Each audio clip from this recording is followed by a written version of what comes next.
ሉሊት እንግዲህ ከኮብልስቶኑ ጠብቆ ተገናኝቷት እንግዲህ በውሸት ፌርማ እሱ ከካሴት ወንጀል ነፃ እንደሚያደርጋትና እሷ ደግሞ ለአልማዝ ቤቱ እንድትፈርምላት ቃል ሲያስገድዳት በፍጹም እኔ ወንጀል አልሰራሁም፣ እኔ አልገደልኩም፣ ምንም አይነት እስር ቤት ገብቼ የመማቀቅበት ነገር የለኝም። አንቺ አንድ ነገር ችግር ከሚያስከትልሽ በፊት አንተ እኮ በተደጋጋሚ ስትጠይቀኝ እንዳላደረግኩት ነግሬያለሁ። እንደዚህ በቀላል የሚሆን ሳይረፍድብሽ ይልቅ ወስኝ እያለ እያስገደዳት ይገኛል። እሷም ግን በፍጹም ነፃ ነኝ፣ ምንጊዜም ነፃ ልታወጣኝ አትገባም አንተ እያለችው ነው። በተጨማሪ ደግሞ ካሊድ ደግሞ አልማዝን እንግዲህ በቢላዋ ለመውጋት ሄዶ እንግዲህ አሰናብትሻለሁ ባለበት ሰዓት ግን ኮፕሊስቱ ጠባቂው ፖሊስ እንግዲህ ደርሶ አስጥሏት።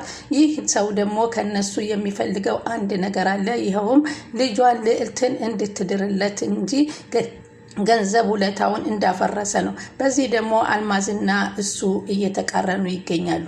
በዚህ መካከል ላይ ደግሞ ዳዊት ለሉሊት ቆሞ እየተከራከረ ይገኛል። አንተን አሰናብታለሁ በመባል ሁለቱም እየተዛዛቱ ይገኛሉ። በነገራችን ላይ እዚህ ጋር ዳዊት አልማዝ መሆኗን ባላወቀበት መንገድ መግባቱ በጣም ያሳዝናል። አልማዝ መሆኗን ሳያውቅ በፊት ግን አንድ ነገር እንዳይደርስበት ነው የምንፈልገው። ቀጣው ደግሞ ልዕልት እንግዲህ ዳዊትን እያፈቀረችው ትገኛለች። በዚህ መካከል ትልቅ ችግር ተፈጥሯል። አልማዝ ደግሞ እሷን እንዲያገባት ጠባቂው አልማዝ ልዕልትን ሳይሆን እኔ ነኝ ለአንተ አጋርህና እኔን አግባኝ የማለት ነገር ጀምራለች። በዚህ መካከል ሁላቸውም ግጭት ላይ ገጥመዋል። ማን እንግዲህ ምን እንደሆነ ከቀጣይ የምንረዳ ይሆናል። አሰላሙ አለይኩም ወራህመቱላሂ ወበረካቱ። ክርስቲያን ወገኖች ሰላም ብያችኋለሁ። ሰላማችሁ በያላችሁበት ይብዛልኝ። እንግዲህ ያ ኮፒሊስቶ ሄዶ ስላስጨናንቃት አሁንም ደግሞ ካቢል መጥቶ የአባቴ ገዳይ አንቺ ነሽ እያለ ሲያረጋት እባክህ ለቀቅ አድርጋት አንተ እኔ ጠበቃ አይደለህም እንዴ? እንዴት ለእኔ ጠበቃ ቆመህ የአባትህን ገዳይ ያፈላልግልሃለሁ እያልከኝ አንተ በዚህ ጠበቃዋ ጋር ገጥመህ እኔን ትጎዳኛለህ በሚል ካቢል በጣም ይናገረዋል። ጠበቃ ነኝ እያለ የአባቱ ገዳይ መሆኗን እያወቀ እሱ ግን እሷ አግዞ እንግዲህ ልዕልትን ለማግኘት የሚያደርገውን ርቀት ነው የስራ ድርሻውን የረሳ ፖሊስ ማለት ነው። እና አይዞሽ አልተጎዳሽም አልማዝ፣ እኔ እኮ ነኝ ያስጣልኩሽ፣ እኔ በአንተ ባደርስልኝማ አልቆልኝ ነበረ። ከዚህ በኋላ ሁልጊዜም ከስርሽ እንደማልጠፋ ቃል እገባልሻለሁ ይላታል። ዋናው ስምምነታችንን ሀሳብሽን ካልቀየርሽ ትክክል፣ እሱን ጉዳይ ተነጋግረን ጨርሰናል። አሁን ማንሳት አስፈላጊ አይደለም። ይህን ካላደረግሽማ በፍጹም አንስማማም። እልቅ በዙሪያ ያሉ ሰዎችን ብትመለከት ይሻልሃል አለችው። ማለትም እኔን አፍቅረኝ ነው፣ ልጄን ትተህ እኔን አግባኝ። ከዛ በኋላ እቤት ገብቶ እንግዲህ እዚህ ቤት እንድትመጣ አትፈልግም አለችው ልዕልት። ምን ልታደርግ እንደምትመጣ አይገባኝም፣ እባክህ ተረጋጋ፣ እኔ አስረዳታለሁ ልጄን አለቻት። ምንም የምናወራው ነገር የለም፣ ውስጥ ገብተን እናውራ። ያቺ መናጤ አንድ ነገር ሆና ብለትልሽ ኑሮ ታምኒያት ነበር፣ እናትሽን ግን አታምኒም። እማዬ ይሄ ሰው እኮ እኔን ሊደፍረኝ ያለ ሰው ነው፣ እንዴት ነው የምታምኒው? አልፈልገውም አለቻት። ከዛ እንግዲህ ልዕልት ደግሞ ወደ ሉሊት ሂዳ ስትነግራት ሉሊት አለቻት፣ እማዬ በጣም ይሄን ሰውዬ ጋራ በአንቺ ጉዳይ የገጠመች ይመስለኛል። ችግር ዳ ሊገጥመን ነው። ስለዚህ ምን ማድረግ አለብን? ደግሞ በአንድ ጎን እናቴ ናት፣ እሷን አለማመን ይከብደኛል አለቻት። ለሉሊት ማለት ነው። ምን ማለት ፈልገሽ ነው አለቻት። ለተወሰነ ሰዓት ትክዛለች። እህቴ ምን ሆነች ነው ዝም አልሽኝ ሳለች፣ ምንድን ነው የምትይኝ አለቻት። ምን ልትነግሪኝ ፈልገሽ ነው? የነገርኩሽን ነገር አልሰማሽኝም እንዴ ስትላት፣ አልሰማሁሽ፣ ሰምቼሻለሁ፣ ምንድን ነው የምትይኝ ንገሪኝ እስኪ ስትላት፣ ነገሮች በጣም ውጥንቅጣቸው እየበዛ ነው። አንቺ እናቴን ምንም አታውቂያትም። አሁንም ይህንን ነገር ሁሉ ልትቀማሽ ከእሱ ጋር የተገናኘችበት መንገድ ነው። ነገሮቹ ቀላል ናቸው። ካሊብ ጩቤ ይዞ መጥቶ እናቴን ጥቃት ሊያደርስባት ነበር። ምን ካሊድ ነው እንደዚህ የሚያደርገው ስትል ኤልሳ ተለጥፋ ታዳምጥ ነበር በር ላይ። ብዙ ነገር ነው ያደረጋት። በተደጋጋሚ ቤታችን እየመጣ እያስፈራራትና እየዛተባት ነው። ታዲያ ይህን ለምን መጀመሪያ አልነገርሽኝም ስትል ሉሊት ትጠይቃታል። እኔ ሁሉ ነገር አጣርቼ እንድነግርሽ ስላሰብኩ ነው ስትል ትነግራታል። ጉዳት አደረሰባት? ጉዳት አላደረሰባትም። ያነው ፖሊስ ደርሶ አስጣላት። ከዛ አልማዝም ይሄ ፖሊስ እኮ ባይደርስልኝ እኔ ሙቼ ነበር። እማዬ አንቺና ካሌድ የሚያገናኛችሁ ጉዳይ ምንድን ነው?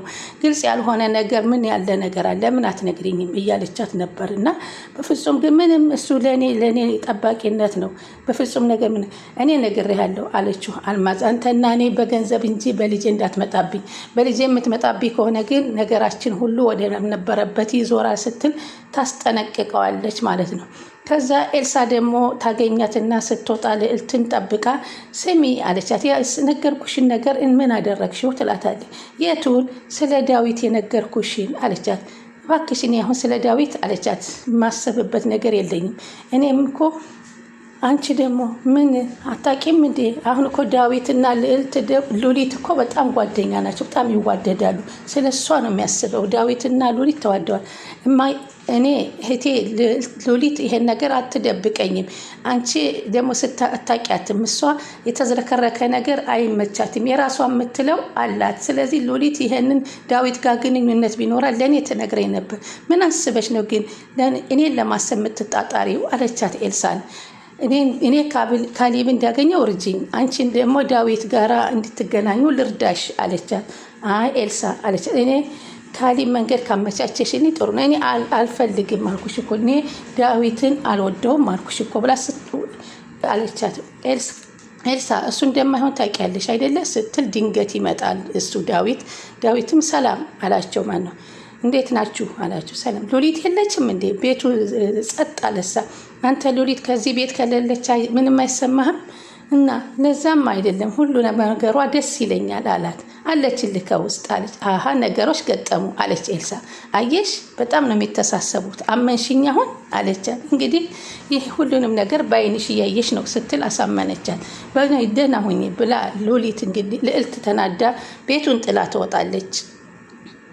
ከዛ በኋላ እንግዲህ ስማ አለችን፣ ቤቱን አዙርልኝ ወይንም ወደማይቀረው ነገር አሰናብትልኝ አላልኩም እንዴ እያለ ጠበቃው ጋር አልማዝ ቁጭ ብላ ታወራል። አዎ እኔ አዞርልሃለሁ፣ ግን አንቺም ቃልሽን ጠብቂ፣ ነገሮቹ እንዲወሳሱብኝ አልፈልግም፣ በጥንቃቄ አድርግልኝ ትለዋል። ለእሱ ሀሳብ አይግባሽ። አድራሻዋ የት ነው ሲላት፣ አድራሻዋን አላውቅም፣ ግን ልዕልቴን ጠይቄ እነግርሃለሁ አለች። ለምን እኔ አላናግረትም ልዕልትን አለ። በዛውም መገናኛ መንገድ ይሆነናል ሲል ለአልማዝ ይነግራታል ፖሊሱ። አልማዝ እሷ እሺ ብትልህ እንኳ እኔ አልፈቅድልህም፣ ገባህ? አትሳሳች አልማዝ አላት። ብዙ ነገሮችሽ መረጃዎችሽ ያሉት ሁሉ ከኔ ነው። በዚህ ልታስፈራራኝ አትሞክር በፍጹም። እኔ ነገር እንደዚህ አይነት ንግግር እንደሚያቆራርጠ ደጋግሜ ነግሬያለሁ አለችው። እመኒ በጣም ያጠናክርናል። ለማንም የማይሰጥ ነገር ነው ማድረግልሽ። እረፍ፣ ትዕግስቴን አትፈታተነው ስትል አልማዝ ከልጄ ላይ አይንህ እንድታነሳ ደጋግሜ ነግሬሃለሁ ስትል ታስጠናቀቀዋለች። ከዛ እንግዲህ ልዕልትም ያን ኤልሳ ያለቻትን ነገር ይዛ ሂዳ በህልሟ ተኝታ ከዳዊት ጋራ ስትዝናና አብራ ስተኛ በአንድ አልጋ፣ እንዲሁም ደግሞ ኪችን ሂዶ ምግብ ያበስልላት ሲል እኔ ለምንድን ነው ሽንኩርት የምትቆርጠው? እኔ ቆርጥልሃለሁኝ። አይ በጣም ነው የተመቸሽኝ፣ የስንት ዓመት ፍቅር የለኝም ነበረ፣ ፍቅር ሰጥተሽኛል፣ ያላየሁትን አሰርተሽኛል፣ አሳይተሽኛል እያለ ከዛ ድንገት ደግሞ ሉሊት ግብት ስትል ምን እያደረጋችሁ ነው እናንተ ደግሞ እዚህ ሲላት፣ እንዴ የወደፊት ባሌ አይደለም እንዴ ለንጋባ ስለሆነ ነው። አንቺ መቼም ያንቺ ባል ሊሆን አይችልም ዳዊት ትልና አንገቷን አንቃት አረባክሽ ሉሊት ልቀቂኝ እያለ ልዕልት እየታገለች ብን ስትል ህልም ይሆናል ማለት ነው። ለምን አሁን ያ ነገር እውነት ዳዊትና እሷ አንድ ላይ ናቸው ወይ ብላ ስለተጠራጠረች በህልሟ ስትጨናነቅ አደረች። ሆኖም ግን ሉሊት አታደርገውም። ሉሊት ከእሷ ያላትን ነገር እሱን እንደምትፈልገው ስላወቀች ልዕልትን የምትቀማበት መንገድ የለም። ግን ልዕልት ደግሞ እባክሽ ኤልሳ አርፈሽ ተቀመጪ፣ ካቢልና ሉሊት አንድ ላይ ናቸው። እንዴት ነው አንቺ በእነሱ መካከል ላይ ልትገቢ የምታስቢው? ተሳስተሻል፣ እባክሽ ወደ ነበርሽበት ተመለሽ ብላ ነው ጥላት የወጣችው።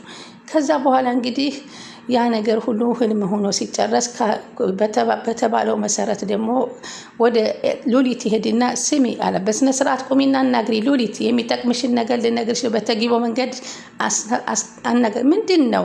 ለምን አተወኝም? እባክህ ተወኝ አልኩት እኮ። አንዳንድ መረጃ እንደሚያመለክቱት አንቺ ነሽ ኤልሳን ሀሴትን መረዘሽ የገደልሻል። እኔ አላደረኩትም። በተደጋጋሚ ነግሬሃለሁ። አትረዳኝም? እንደዚህ በመቅጠፍጠፍ የሚሰራ ስራ የለም አላት ፖሊሱ። መፍትሄ ብትፈልጊ አይሻልሽም? የምን መፍትሄ? አንቺ መውጣት የምትይበት ድንቅ መፍትሄ ከኔ እጅ አለ። እኔ ምንጊዜም ነፃ ነኝ አለች ሉሊት። እኔ ምንጊዜም ስላስፈራራኸኝ እጄን አልሰጥም አለችው። እስር ቤት የገባ ሰው ቶሎ እንደማይወጣ ሉሊት ታውቂያለሽ፣ ትበሰብሻለሽ እዛው ሲላት፣ ስለዚህ እኔ የማማክርሽን ነገር ሀሳብ ብትስማሚ አይሻልሽም አላት። በፍጹም አልስማማም። የሀሴት ጉዳይ በቀላሉማ እንዲዳፈን እኔም አልፈልግም። እውነቱ እንዲወጣ ፈልጋለሁ አለችው። እውነት እንዴት እንደሚደበቅ ታውቂያለሽ? ምልክ መልካም ነው የኔን ሀሳብ ብትቀበል። ያለሽበት ቤት የአንቺ እንደሆነ አውቃለሁ አላት። እና ብታቀስ አልማዝ ውክልና ትሰጫታለሽ፣ እኔ ደግሞ በምትኩ ከዛ ወንጀልሽ ነፃ አወጣሻለሁ። ክስ አይቀርብብሽም። በሀሴት ነፃ የሚያወጣኝ ሰው አልፈልግም። እኔ ንጹህ ሰው ነኝ። እንደማሸንፍ ደግሞ እርግጠኛ ነኝ። ትዕግስቴን ባትፈታተኝ ጥሩ ነው። እምቢ ካልሽ ደግሞ አንቄም ቢሆን አስፈርምሻለሁ ስትል ዳዊት ይደርሳል። ዳዊት ደግሞ ዘወር በል አንተ ደግሞ የጠገብከው እንዳላስተነፍስ አንተ ነህ የምታስፈራራኝ አለው። እንግዲህ እዚህ ጋር ዳዊት በሉሊት ጉዳይ ቢገባ ደስ ይላል። ሉሊት እሱ ግን እንዳይጎዳ ነው የምንፈልገው። ቀድሞ እንዳይጎዳ ማንነቱን የአልማዝን ጉዳይ ሳያውቅ ማንነቱ እንዳይጎዳ በጣም ነው እኔ የምፈራው ስለ ዳዊት። እኔ ማንነቴን አላወቃችሁኝም አለ ፖሊሱ። ሉሊት ደግሞ በል ትተነውን አንሂድ ብላ ይዛው ሄደች። ኤልሳ እንግዲህ ከዛና ከዚህ ወሬዎችን እያሯሯጠች ካቢልን ለራሷ ለማድረግ የማትሮጠው የማትፈነቅለው ድንጋይ የላትም። አሁንም ካቢል ጋር ሂዳ ያልሆነ የሆነውን እነ ሉሊት ተባባሉ። አንተን አትፈልግም ዳዊት ነው የምትፈልገው እያለች ጥላቻ እንዲተርፍ እያደረገች ቢገኝም ሆኖም ግን ሉሊት በአሁኑ ሰዓት ለማናቸውም ቢሆን ቦታ የሌላት ልጅ የራሷን ሀብት ለማስመለክ ቤቷን ለመሸጥ ያቀደች እንጂ ሌላ ነገር የማትመለከት ናት። እንግዲህ ውድ ተመልካቾቼ የዛሬው እንግዲህ በዚህ ተጠናቋል። ቀጣይ ደግሞ በሌላ እንገናኛለን። አልማዝ እንግዲህ ነገር አለሙ ሁሉ እየተዋረደችና ይፋ እየወጣባት ይመጣል። በልጇ በኩል ደግሞ ከመጣ ልጇን ፈቃደኛ ስለማትሆንላት ሌላ ችግር ውስጥ ገብታ እንግዲህ ያም ሰው እንግዲህ ነገሮችን ሳያመቻች ይቀርና ሀሳቡ ሁሉ ይሰረዝና የቤቱ የሉሊት የሚሆንበት ቀን ቅርብ ይሆንና ሁሉም ነገር ተደስታ የምንመለከትበት ይሆናል። እንግዲህ በራሷ በእኔ ይሆነኛል ብላ የገባችበት ጉዳይ በእሷ ሳይሆን በልጇ በማትደራደርበት ስለመጣባት እንግዲህ አሁን ትልቅ ችግር ከፖሊሱ ጋር ከፍታለች ማለት ነው። ኤልሳ ደግሞ ከዚህም በፊት ፍኖትን እንደዛ አደረገች። አሁን ደግሞ ልዕልትን እንደዚህ። ያም ሆኖ ግን እሷም አልተሳካላትም። ሁላቸውም የየራሳቸውን ሩጫ እየሮጡ ይገኛሉ። እንግዲህ ዳዊት ደግሞ በጣም የሚያሳዝነኝ አልማዝ ማንነቷን ማወቅ አለበት ነው የምለው። ይህን ነገር ሳይቀድም አንድ ነገር ሳይሆን ሳይጎዳ ማለት ነው። ስለተከታተላችሁን ከልብ አመሰግናለሁኝ። አሰላሙ አለይኩም ወረህመቱላሂ ወበረካቱ።